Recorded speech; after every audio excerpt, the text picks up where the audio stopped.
السلام علیکم ورحمۃ اللہ۔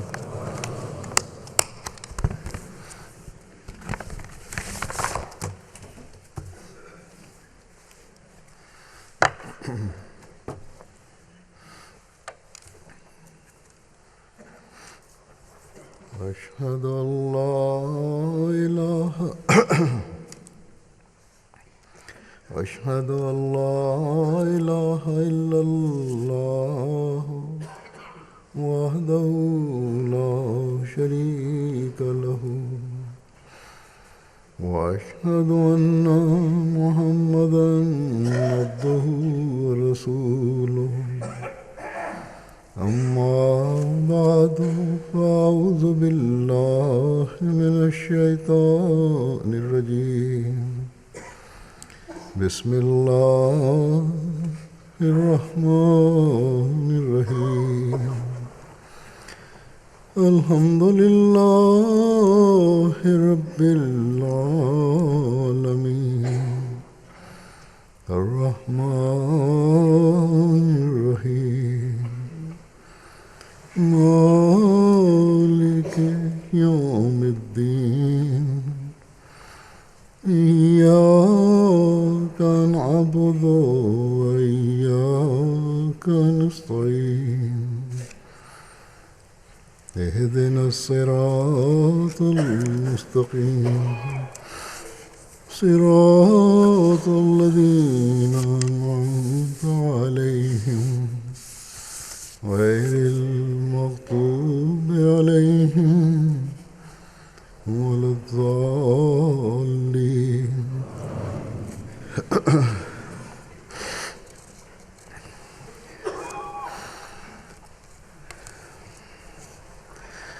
ہم میں سے کون نہیں جانتا کہ مسلمانوں پر نماز فرض ہے۔ قرآن کریم میں متعدد جگہ نماز کی اہمیت مختلف حوالوں سے بیان کر کے اس پر توجہ دلائی گئی ہے۔ حضرت صلی اللہ علیہ وسلم نے فرمایا ہے کہ نماز عبادت کا مغز ہے، بلکہ آپ صلی اللہ علیہ وسلم نے یہاں تک فرمایا کہ نماز کو چھوڑنا انسان کو کفر اور شرک کے قریب کر دیتا ہے۔ پھر آپ نے نماز کی اہمیت بیان فرماتے ہوئے فرمایا کہ قیامت کے دن سب سے پہلے جس چیز کا بندوں سے حساب لیا جائے گا وہ نماز ہے۔ اگر تو یہ حساب ٹھیک رہا تو کامیاب ہو گیا اور نجات پا لی، ورنہ گھاٹا پایا، نقصان اٹھایا۔ پھر بچوں کو بھی نماز کا پابند بنانے کے لیے حضرت صلی اللہ علیہ وسلم نے ارشاد فرمایا اور فرمایا کہ 7 سال کی عمر کو پہنچنے پر بچے کو نماز کی تلقین کرو، اور 10 سال کی عمر میں اس کو نماز کا پابند کرنے کے لیے کچھ سختی بھی کرنی پڑے تو کرو۔ اگر ماں باپ ہی نمازوں کے پابند نہ ہوں گے تو بچوں کو کس طرح کہہ سکتے ہیں؟ یا اگر بچے اپنے اجلاسوں یا مختلف ذریعوں سے یہ حدیث سن لیں، حضرت صلی اللہ علیہ وسلم کا ارشاد سن لیں، لیکن گھر میں وہ اپنے باپوں کو نمازوں کو پابند نہ دیکھیں تو ان پر کیا اثر ہوگا؟ یقیناً ایسے باپوں کے بچے یہ خیال کریں گے کہ اس حکم کی کوئی اہمیت نہیں ہے، بلکہ ایک حکم کی اہمیت کو نظر انداز کر کے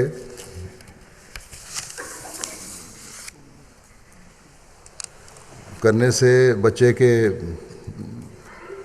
دل پر ہر اسلامی حکم کی اہمیت کا اثر ختم ہو جائے گا۔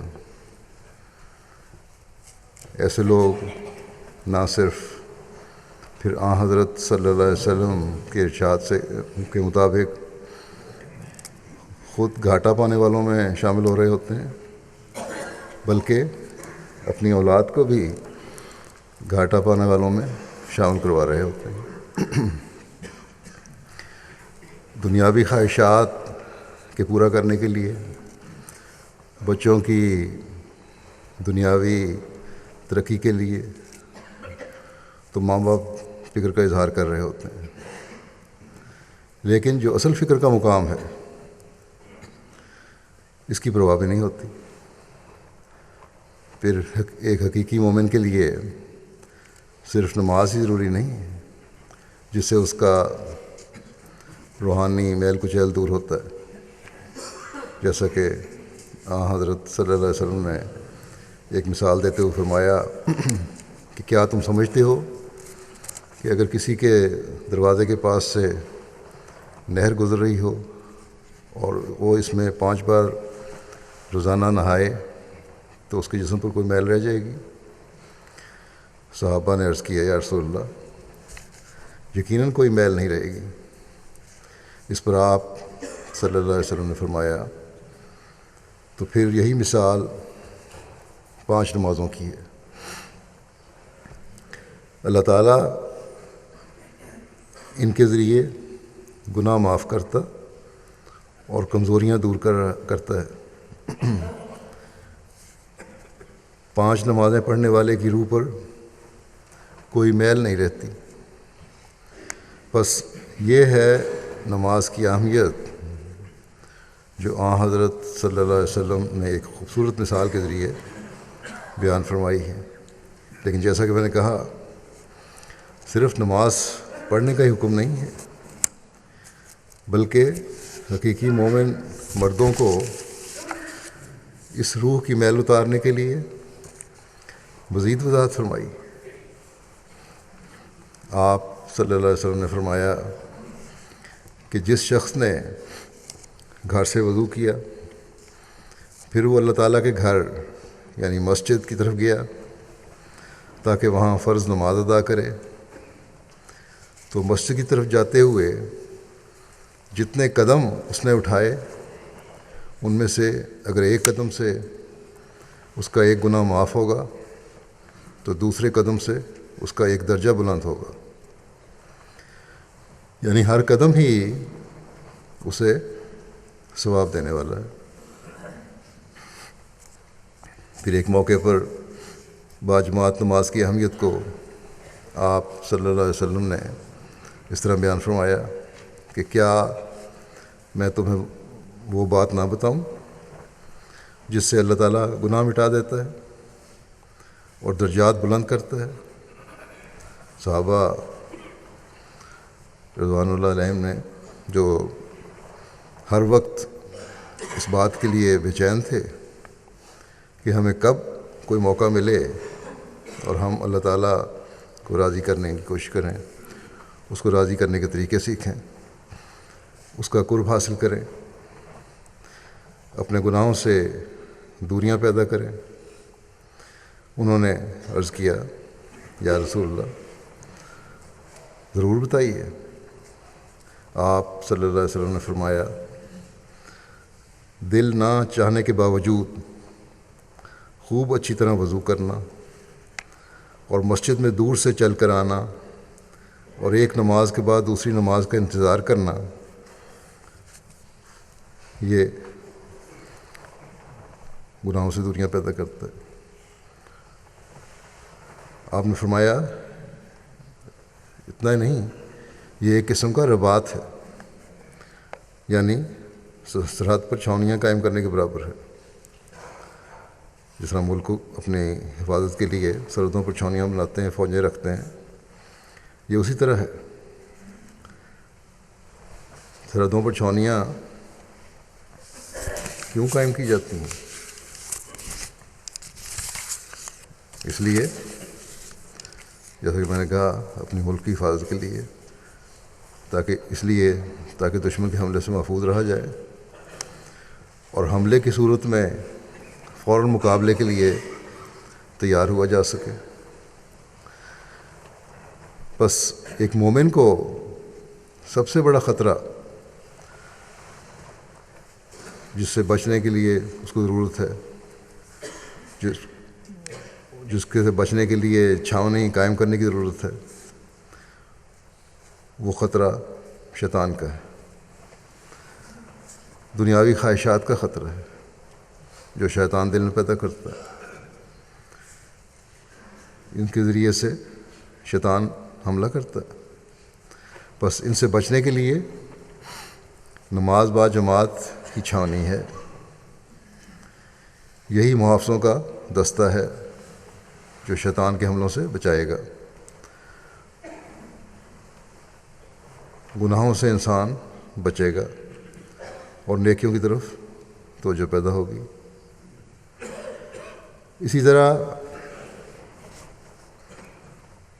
نماز با جماعت میں اکیلے نماز پڑھنے کی نسبت 27 گنا زیادہ ثواب ہے، اس کے بارے میں بھی آپ صلی اللہ علیہ وسلم نے ارشاد فرمایا۔ حضرت مسیح موعود علیہ السلام با جماعت نماز کی اہمیت بیان فرماتے ہوئے ایک جگہ فرماتے ہیں کہ نماز میں جو جماعت کا زیادہ ثواب رکھا ہے، یعنی نماز با جماعت میں جو زیادہ ثواب رکھا ہے، اس میں یہی غرض ہے کہ وحدت پیدا ہوتی ہے، اور پھر وحدت کو عملی رنگ میں لانے کی یہاں تک ہدایت اور تاکید ہے کہ باہم پاؤں بھی مساوی ہوں، یعنی پاؤں بھی جب سیدھے صف میں کھڑے ہوں تو برابر ہوں، اور جس کے لیے ایڑیاں برابر کی جاتی ہیں، اور صف سیدھی ہو اور ایک دوسرے سے ملے ہوئے ہوں۔ اس سے مطلب یہ ہے کہ گویا ایک ہی انسان کا حکم رکھیں، صف بندی ہوگی تو ایک انسان کی طرح بن جائیں گے، یعنی ایک طاقت پیدا ہوگی اس میں، اور ایک کے انوار دوسرے میں سرایت کر سکیں۔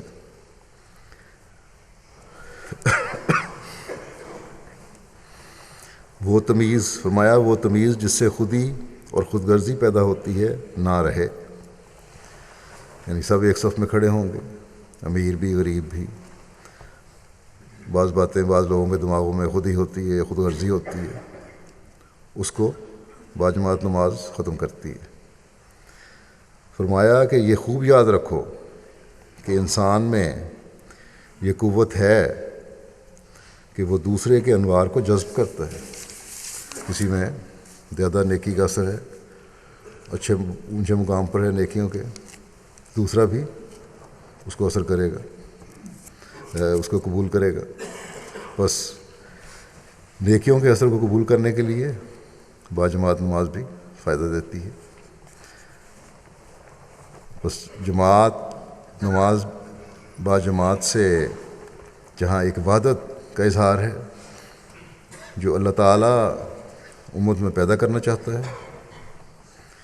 وہاں ایک دوسرے کی نیکیوں کا بھی اثر ہوتا ہے۔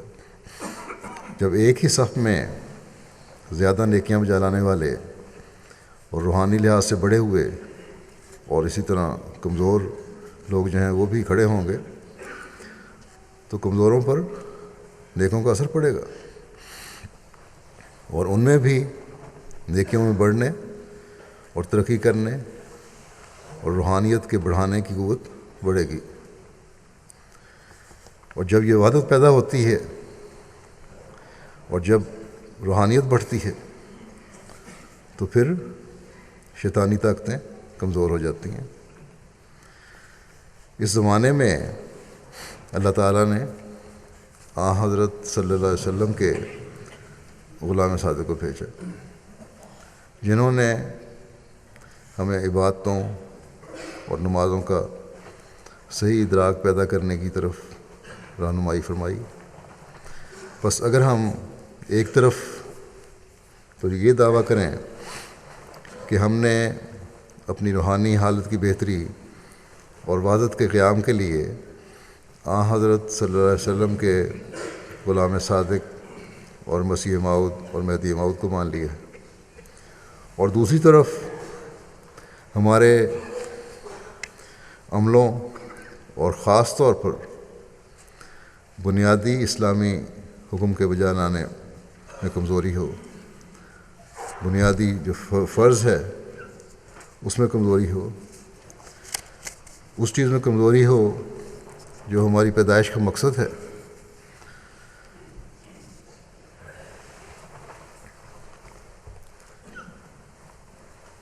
اس چیز میں کمزوری ہو جو اس مقصد کے حصول کے لیے جو کم از کم معیار اللہ تعالیٰ نے مقرر فرمایا ہے، تو ہم کس طرح دعویٰ کر سکتے ہیں کہ ہم نے اپنی روحانی حالت کی ترقی اور اللہ تعالیٰ کے احکام پر چلنے کے لیے حضرت صلی اللہ علیہ وسلم کے حکم پر لبیک کہتے ہوئے حضرت مسیح موعود علیہ السلام کو ماننا ہے؟ جیسا کہ میں نے بتایا کہ قرآن کریم میں بھی متعدد جگہ 5 نمازوں کی فرضیت بیان ہوئی ہے، اہمیت بیان ہوئی ہے۔ حضرت صلی اللہ علیہ وسلم کے ارشادات بھی بڑے واضح ہیں جو میں نے بیان کیے ہیں۔ یہ تو نمازیں تو ہر احمدی کے لیے ضروری ہیں ہی، لیکن ساتھ ہی جیسا کہ حضرت صلی اللہ علیہ وسلم نے باجماعت نماز کی اہمیت بیان فرمائی ہے، ہر عاقل عقل رکھنے والے بالغ مرد پر باجماعت نماز فرض ہے، لیکن اس کی طرف ہم دیکھتے ہیں کہ پوری توجہ نہیں ہے اور کمزوری ہے۔ بے شک ایک حقیقی مومن پر نماز فرض ہے اور اس بات کا اسے خود خیال رکھنا چاہیے، لیکن جماعت میں ایک نظام بھی قائم ہے، اس نظام کو بھی اس طرف توجہ دلاتے رہنا چاہیے، اس کی حقیقت واضح کرتے رہنا چاہیے۔ میں اکثر خطبات میں اس طرح توجہ دلاتا رہتا ہوں، کسی نہ کسی حوالے سے نمازوں کی طرف توجہ دلائی جاتی ہے، لیکن اسے آگے پھر پھیلانا مربیان اور نظام جماعت کا کام ہے کہ توجہ دلائیں، ہر فرد جماعت تک نماز کی اہمیت کا پیغام بار بار پہنچائیں۔ حقیقت میں تو ہم احمدی ہونے کا حق اس وقت ادا کر سکیں گے جب ہم اپنی نمازوں کی حفاظت کرتے ہوئے ان سے روحانی حظ اٹھانے والے ہوں گے، اور جب یہ روحانی سرور اور حظ حاصل ہونا شروع ہو جائے گا تو پھر نمازوں کی ادائیگی کی طرف خود بخود توجہ پیدا ہو جائے گی۔ بس اس طرف جیسا کہ میں نے کہا، ہر احمدی کو خود توجہ پیدا کرنے کی ضرورت ہے کہ کس طرح ہم نے اپنی نماز پڑھنی ہے، ایسی نماز پڑھنی ہے جو دلی سرور ہمیں دلوا سکے، جو لذت ہمیں عطا کرے۔ حضرت مسیح موعود علیہ السلام نے نماز کی ادائیگی کی طرف توجہ دلاتے ہوئے کہ کس طرح یہ سرور حاصل ہو سکتا ہے فرمایا کہ میں دیکھتا ہوں کہ ایک شرابی، ایک مثال دی ہے آپ نے کہ ایک شرابی اور نشے باز انسان کو جب سرور نہیں آتا تو وہ پے در پے پیتا جاتا ہے، نشہ حاصل کرنے کے لیے پیتا چلا جاتا ہے شراب، یہاں تک کہ اسے ایک قسم کا نشہ آ جاتا ہے۔ فرمایا کہ دانش مند اور زیرک انسان اس سے فائدہ اٹھا سکتا ہے، یعنی اس مثال سے اگر کوئی عقل مند انسان ہے تو فائدہ اٹھا سکتا ہے، اور وہ یہ کس طرح فائدہ اٹھانا ہے؟ اپنی روحانیت کو تیز کرنے کے لیے، نمازوں کی طرف توجہ دینے کے لیے کہ نماز پر دوام کرے، باقاعدگی اختیار کرے، نماز میں باقاعدگی اختیار کرے اور کبھی نہ چھوڑے۔ فرمایا اور پڑھتا جائے یہاں تک کہ اس کو سرور آ جائے، اور جیسا کہ شرابی کے ذہن میں ایک لذت ہوتی ہے جس کا حاصل کرنا اس کا مقصود بذات ہوتا ہے، شرابی جب شراب پیتا ہے تو ذہن میں کوئی مقرر کیا ہوتا ہے اس نے اپنا ایک معیار کہ لذت حاصل کرنی ہے. میں نے فرمایا کہ اگر معیار جو وہ حاصل کرتا ہے اپنے نشے کے لیے، ایک روحانی شخص کو، ایک مومن کو بھی اپنا کوئی مقصود بنانا چاہیے جس کو حاصل کرنا ہے اس نے نماز کے لیے. اور اسی طرح کوشش ہوگی بار بار مستقل مزاجی سے، تو تبھی سرور حاصل ہو سکتا ہے. آپ فرماتے ہیں کہ اسی طرح سے ذہن میں اور ساری طاقتوں کا رجحان نماز میں اس سرور کو حاصل کرنا ہو. ایک نمازی جب نماز پڑھے تو ذہن میں یہ بات رکھے اور اپنی جو بھی توجہ ہے اور جتنی طاقتیں ہیں ان کو استعمال کرے نماز پڑھتے ہوئے کہ میں نے یہ سرور حاصل کرنا ہے. اور اس کے لیے قوت ارادی کو بڑھانے کی ضرورت ہے. اگر قوت ارادی ہوگی تو پھر ہی مستقل مزاجی بھی رہ سکے گی. اور فرماتے ہیں کہ اور پھر ایک خلوص اور جوش کے ساتھ کم از کم اس نشے باز کے اضطراب اور قلق اور کرب کی مانند ہی ایک دعا پیدا ہو کر وہ لذت حاصل ہو، تو میں کہتا ہوں اور سچ کہتا ہوں کہ یقیناً وہ لذت حاصل ہو جائے گی. پھر ایک درد اور فکر ہوگی، ایک کرب ہوگا، ایک بے چینی ہوگی کہ کاش مجھے نماز میں سرور حاصل ہو.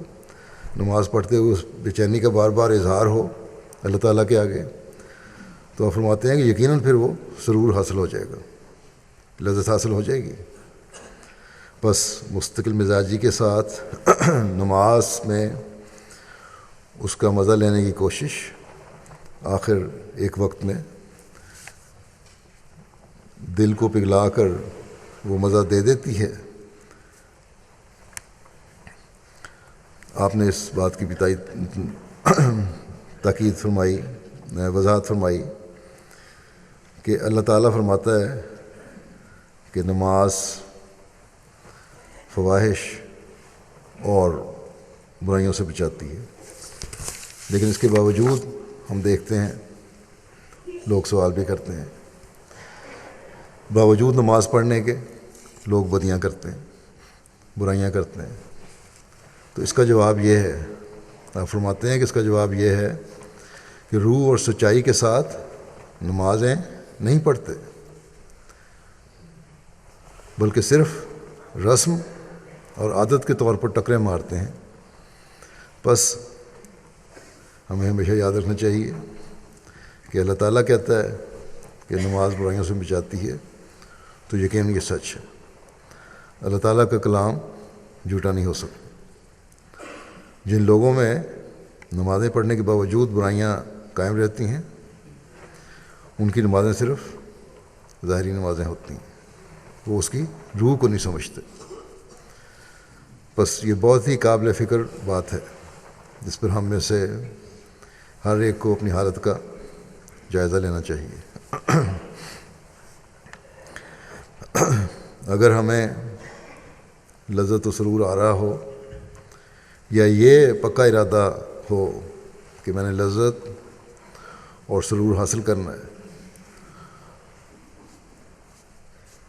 تو کس طرح ہو سکتا ہے کہ ہم میں سے کوئی اپنی نمازوں میں باقاعدگی اختیار نہ کرے؟ ہر ایک کو کبھی نہ کبھی اس لذت و سرور کا تجربہ ہو جاتا ہے اور ہوا ہوگا. مشکل اور پریشانی میں جب کوئی ہوتا ہے تو ہم دیکھتے ہیں نمازوں میں بہت سے ایسے ہیں جو بڑے روتے ہیں، گڑ گڑاتے ہیں، چلتے پھرتے بھی اللہ تعالیٰ سے دعا کرتے ہیں، اس کی طرف توجہ رہتی ہے اور اسی وجہ سے پھر عبادت کی طرف بھی توجہ رہتی ہے. تو کوئی نہ کوئی ان کے دل میں ایک خیال پیدا ہوتا ہے اور کچھ نہ کچھ توجہ پیدا ہو رہی ہوتی ہے جس کی وجہ سے وہ مستقل دعاؤں میں لگے رہتے ہیں تکلیف کی صورت میں.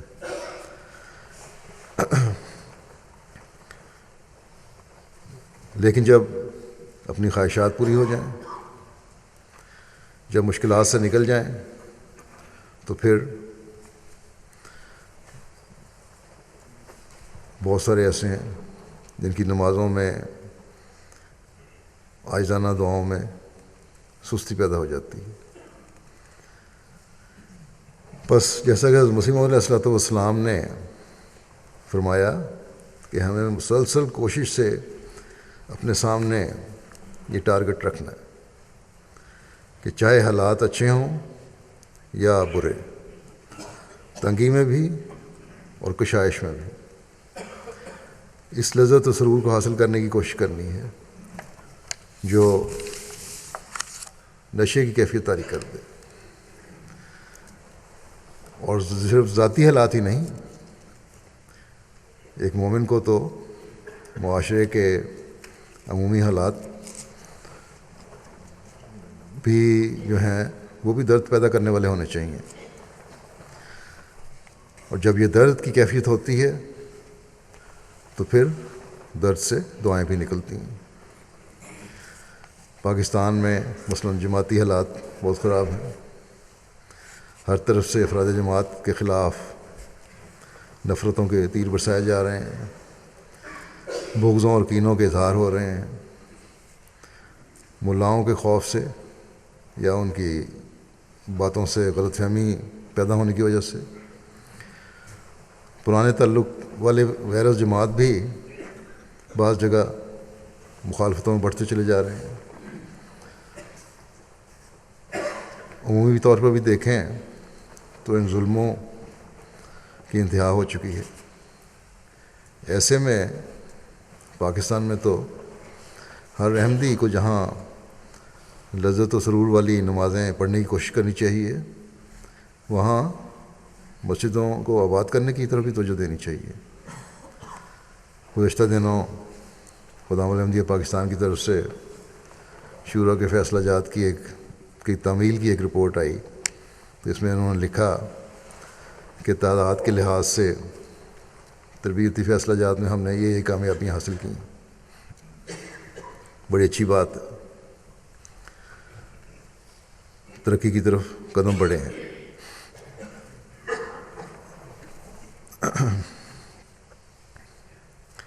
ان تربیتی امور کی بہت سی باتوں میں سے ایک بات یہ بھی تھی کہ میرا خطبہ جمعہ سننے کی طرف اتنے ہزار خدام کی توجہ پیدا ہوئی، لیکن جو قابل فکر بات ہے وہ یہ کہ نماز با جماعت کے عادی جمعہ سننے والوں کے، جمعہ کا خطبہ سننے والوں کے تقریباً تیسرا حصہ تھے یا اس سے تھوڑا سا زیادہ تھے۔ اسی طرح نمازوں کے عادی خدام کی تعداد بھی خطبہ سننے والوں کی سے کافی کم تھی۔ ایسا خطبہ سننے کا کیا فائدہ جس سے ہماری توجہ بھی اللہ تعالیٰ کی طرف نہ ہو اور اس بنیادی فرض کی طرف نہ ہو جو انتہائی ضروری ہے۔ جیسا کہ میں نے کہا کہ میں تو ہر دوسرے تیسرے خطبے میں نماز با جماعت یا عبادت کے بارے میں بات کرتا ہوں۔ اگر اس کا اثر ہی نہیں ہونا تو صرف تعداد کی خانہ پوری کرنے کا تو کوئی فائدہ نہیں۔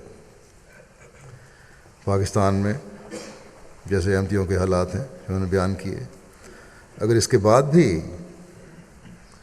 اللہ تعالیٰ کی طرف توجہ پیدا نہیں ہوگی تو پھر کب ہوگی؟ کیا ہم اللہ تعالیٰ کا نعوذ باللہ امتحان لینا چاہتے ہیں کہ ہم نے تو ایسے ہی رہنا ہے؟ یہ اللہ تعالیٰ کا کام ہے کہ ہمارے حالات بدلے۔ اگر یہی اظہار ہونے ہیں تو پھر اللہ تعالیٰ سے شکوے کا کوئی حق نہیں ہے۔ اللہ تعالیٰ نے کہیں نہیں فرمایا کہ تم جو چاہے کرتے رہو، میرے حق ادا کرو یا نہ کرو، کیونکہ تم نے مسیح موعود کو مان لیا ہے اس لیے میں تمہیں کامیابیاں دوں گا۔ کامیابیاں حاصل کرنے کے لیے اپنی حالتوں کو اللہ تعالیٰ کی رضا کے مطابق ڈھالنے کی ضرورت ہے۔ خدام کی رپورٹ کا میں نے ذکر کیا ہے، تو اس کا یہ مطلب نہیں کہ یہ کمزوری صرف خدام الاحمدیہ میں ہے، انصار کا بھی یہی حال ہے۔ بس پاکستان کے ہر احمدی کو اس طرف توجہ دینے کی ضرورت ہے۔ کامیابیاں سونے سے نہیں ملیں گی، کامیابیاں لاپرواہی سے نہیں ملیں گی، کامیابیاں سرحدوں پر گھوڑے باندھنے اور چھاؤنیاں قائم کرنے سے ملیں گی۔ پاکستان سے نکل کر جو باہر آئے ہوئے لوگ، یا عمومی طور پر ہر جگہ جماعت میں، ان ترقی یافتہ ممالک میں بھی اور باقی دنیا میں بھی، ان کی حالت بھی یہی ہے۔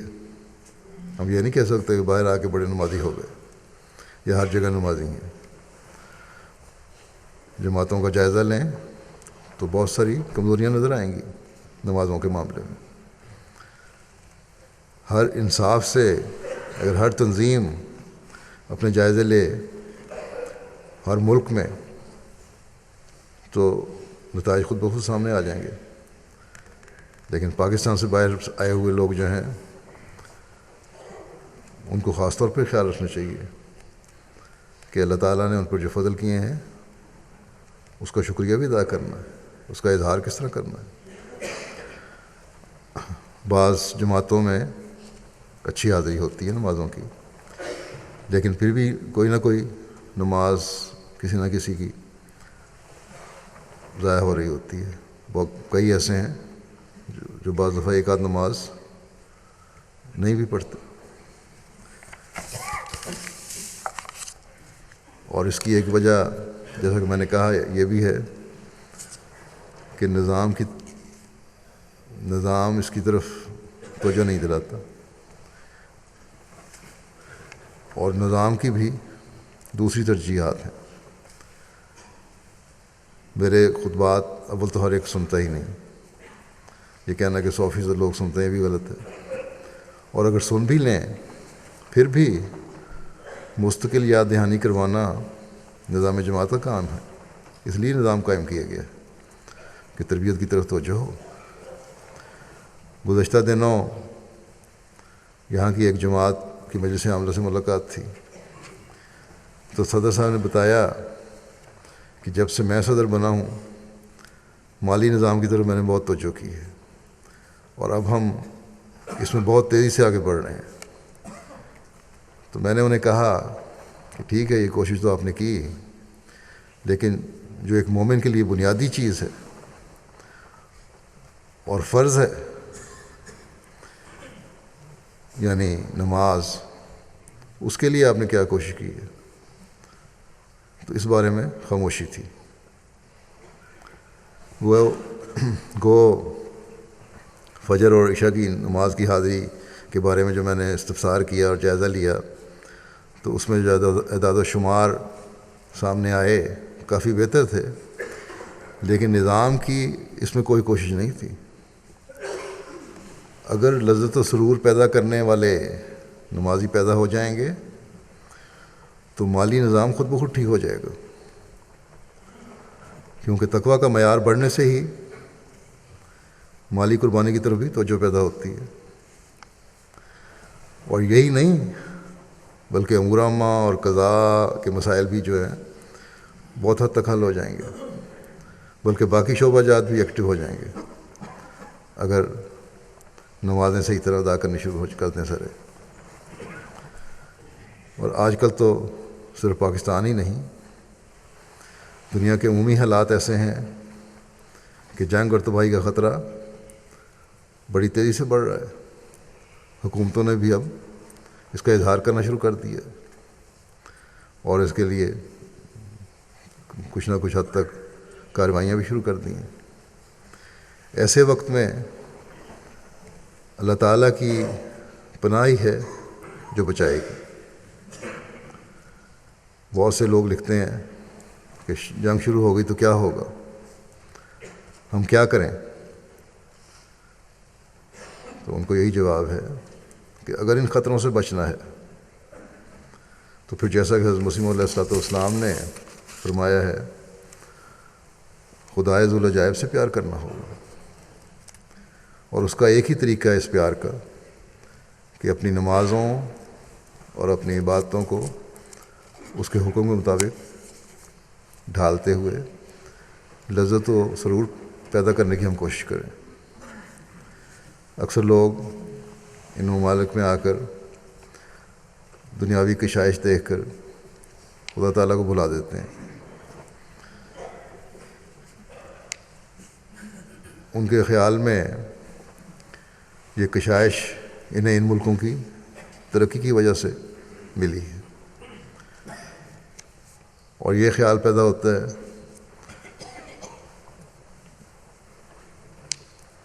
کہ یہ لوگ اتنے ترقی یافتہ ہیں، لیکن ان کی ترقی کون سے ان کے ایسے عمل ہیں، کون سی یہ باتیں کر رہے ہیں، اس کے باوجود ترقی کر رہے ہیں۔ اور یہ پھر یہ بھی سوچتے ہیں بعض کہ ہم ان سے تو بہتر ہیں کہ 5 میں سے 5 نمازیں اگر فرض ہیں تو 2-3 نمازیں تو پڑھ ہی لیتے ہیں۔ ہمیں یاد رکھنا چاہیے کہ خدا کو بھولنے والوں کے لیے آخر میں عذاب مقدر ہے، تو ان لوگوں کے پیچھے نہ چلیں۔ ہم نے اگر اللہ تعالیٰ کی پکڑ سے بچنا ہے اور اپنی نسلوں کو بچانا ہے تو ان کی یہ ظاہری حالت نہ دیکھیں، بلکہ اس تعلیم کے مطابق عمل کریں جو خدا تعالیٰ ہم سے چاہتا ہے۔ اللہ تعالیٰ نے اپنی ذات پر ایمان کے بعد قیام نماز کا حکم دیا ہے، بس ہر احمدی مرد کو بھی عورت کو بھی اپنی نمازوں کی حفاظت اور مردوں کو خاص طور پر باجماعت نماز کی ادائیگی کی طرف بہت توجہ دینی چاہیے۔ اس زمانے میں حضرت مسیح علیہ الصلوۃ والسلام نے نمازوں کی اہمیت، اس کے پڑھنے کے طریق، اس کا فلسفہ، اس کے بارے میں بہت کھول کھول بیان فرمایا۔ اللہ تعالیٰ نے اپنا فضل فرماتے ہوئے ہمیں آپ کو ماننے کی توفیق عطا فرمائی، لیکن اس کے باوجود اگر ہم بنیادی چیز پر عمل نہیں کریں گے، جیسا کہ میں نے کہا، اور غیروں کی طرح 2-3 نمازوں پر ہی اکتفا کریں گے جس میں غیر احمدی اسی طرح کرتے ہیں اکثر، تو پھر اس بیعت کا کوئی فائدہ نہیں۔ نمازوں کے حوالے سے حضرت مسیح علیہ السلام ہمیں کس معیار پر دیکھنا چاہتے ہیں، اس بارے میں کس کس طریق سے آپ نے ہمیں سمجھایا ہے، اس کے لیے آپ کے کچھ ارشادات پیش کرتا ہوں۔ ایک مومن لا الہ الا اللہ کا کلمہ پڑھ کر توحید کا اعلان کرتا ہے، اور توحید کیا ہے اس بارے میں حضرت مسیح علیہ السلام فرماتے ہیں کہ پس خوب یاد رکھو اور پھر یاد رکھو کہ غیر اللہ کی طرف جھکنا خدا سے کاٹنا ہے، اللہ تعالیٰ سے تعلق ختم کرنا ہے۔ فرمایا نماز اور توحید کچھ ہی ہو، خود فرماتے ہیں کہ کیونکہ توحید کے عملی اظہار کا نام ہی نماز ہے۔ توحید کا منہ سے دعویٰ تو کر دیا، لیکن اس کے عملی اظہار کا نام، توحید کے عملی اظہار کا نام نماز ہے۔ فرمایا نماز اور توحید کچھ ہی ہو کیونکہ توحید کے عملی اظہار کا نام ہی نماز ہے، اس وقت ہی بے برکت اور بے سود ہوتی ہے جب اس میں نیستی اور تذلل کی روح اور حنیف دل نہ ہو۔ سنو، فرمایا سنو وہ دعا جس کے لیے ادعونی استجب لکم، یعنی مجھے پکارو میں تمہیں جواب دوں گا، اس کے لیے یہی سچی روح مطلوب ہے۔ ادعونی استجب لکم کے لیے یہ سچی روح مطلوب ہے۔ اگر اس تضرع اور خشوع میں حقیقت کی روح نہیں تو وہ ٹیٹنی سے کم نہیں، یعنی طوطا جس طرح بولتا ہے اسی طرح ہے۔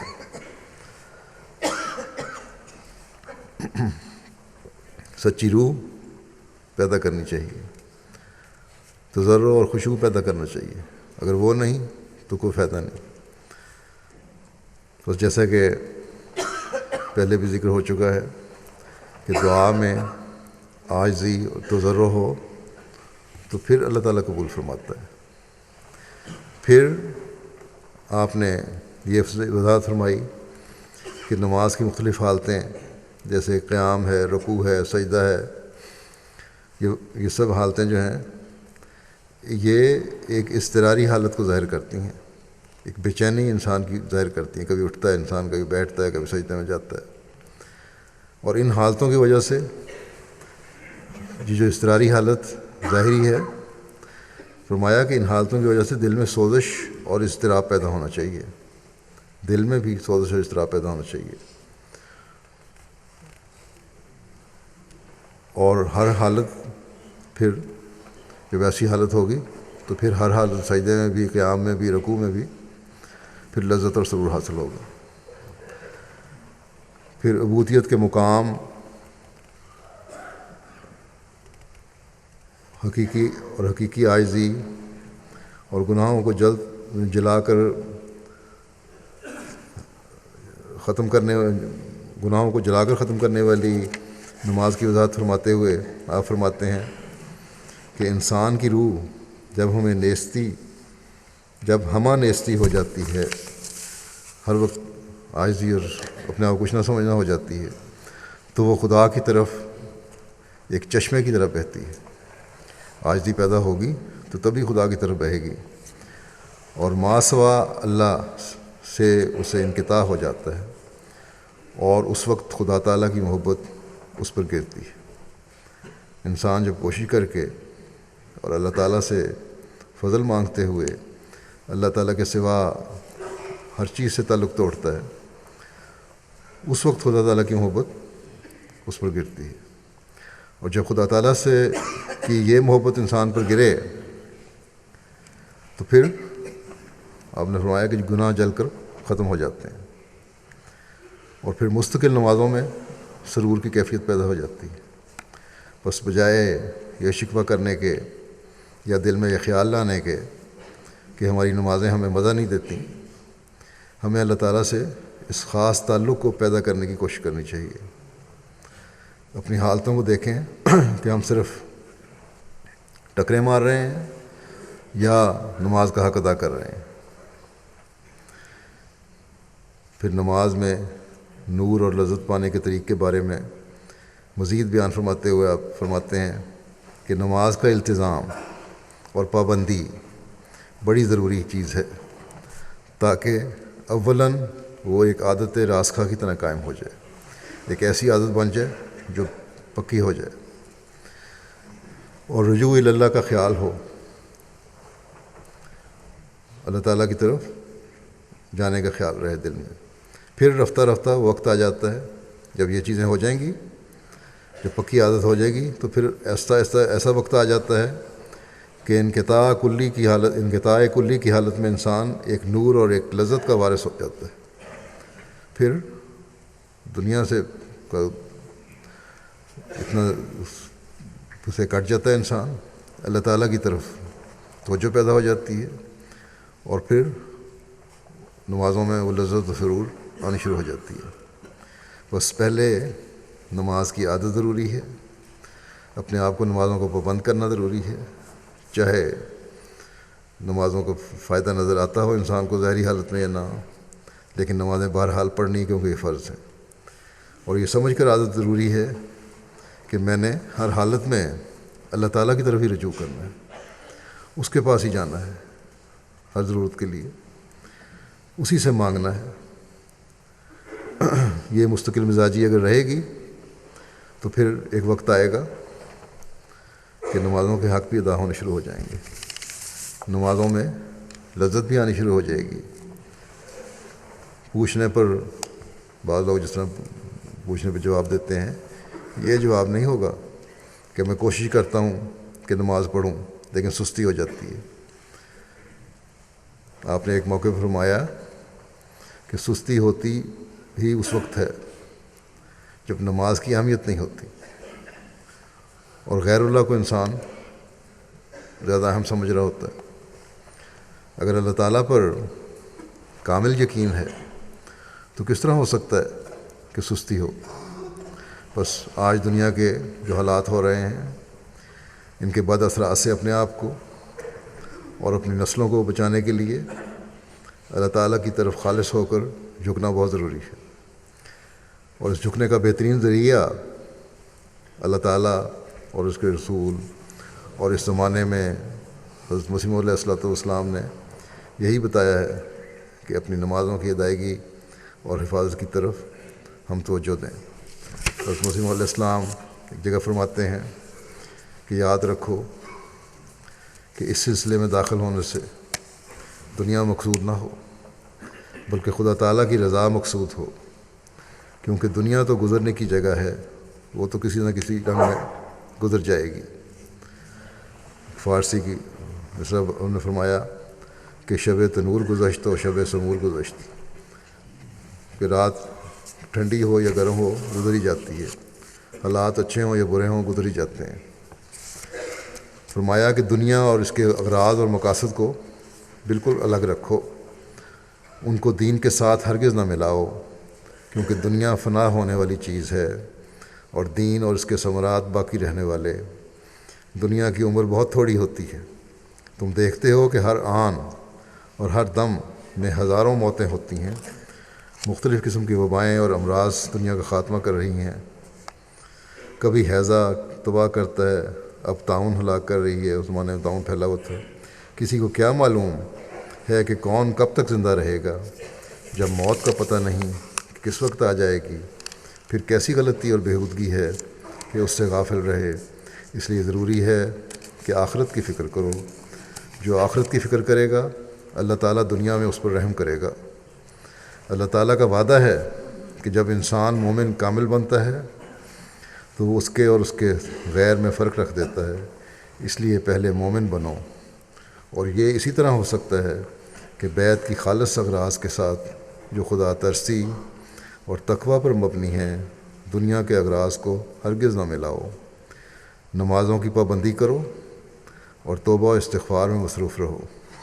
نوع انسان کے حقوق کی حفاظت کرو اور کسی کو دکھ نہ دو۔ راست بازی اور پاکیزگی میں ترقی کرو تو اللہ تعالیٰ ہر قسم کا فضل کر دے گا۔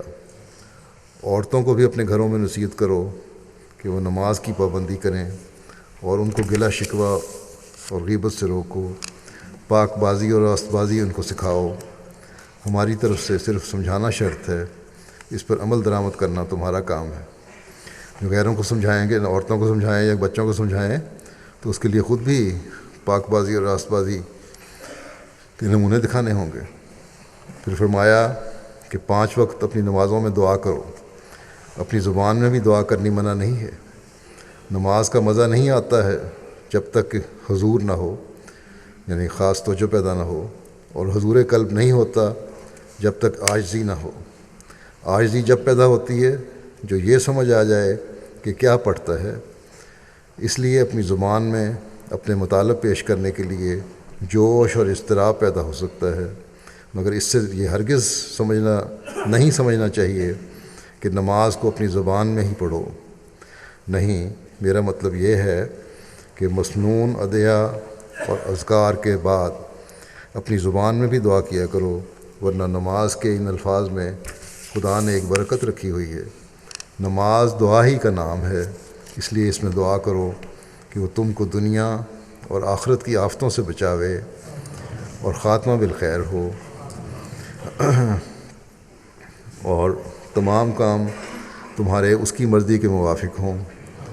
اپنی بیوی بچوں کے لیے بھی دعا کرو، نیک انسان بنو، ہر قسم کی بدی سے بچو۔ اللہ تعالیٰ ہمیں نمازوں کی حفاظت کرنے کی توفیق عطا فرمائے، ان میں باقاعدگی رکھنے کی توفیق عطا فرمائے، اپنی نمازوں کو خالص ہو کر اللہ تعالیٰ کی رضا کی خاطر ادا کرنے کی توفیق عطا فرمائے، ہماری نمازوں میں لذت و سرور پیدا فرمائے، کبھی ہم اس میں سستی دکھانے والے نہ ہوں، اور اس بات کی حقیقت کو ہم سمجھنے والے ہوں کہ آج دنیا کی آفات اور مصیبتوں سے ہم اسی وقت نجات پا سکتے ہیں جب ہم اللہ تعالیٰ کی عبودیت کا حق ادا کرنے والے ہوں گے۔ اللہ تعالیٰ ہمیں اس کی توفیق دے۔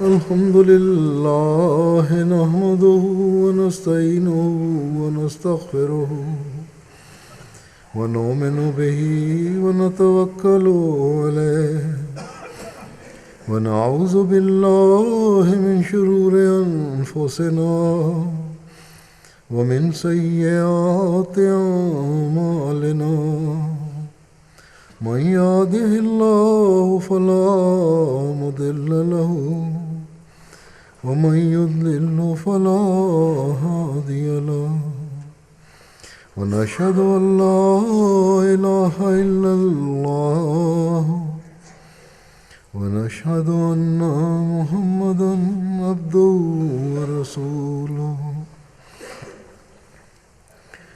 عباد الله رحمكم الله إن الله يأمر بالعدل والإحسان وإيتاء ذي القربى وينهى عن الفحشاء والمنكر والبغي يعظكم لعلكم تذكرون اذكروا الله يذكركم وادعوه يستجب لكم ولذكر الله أكبر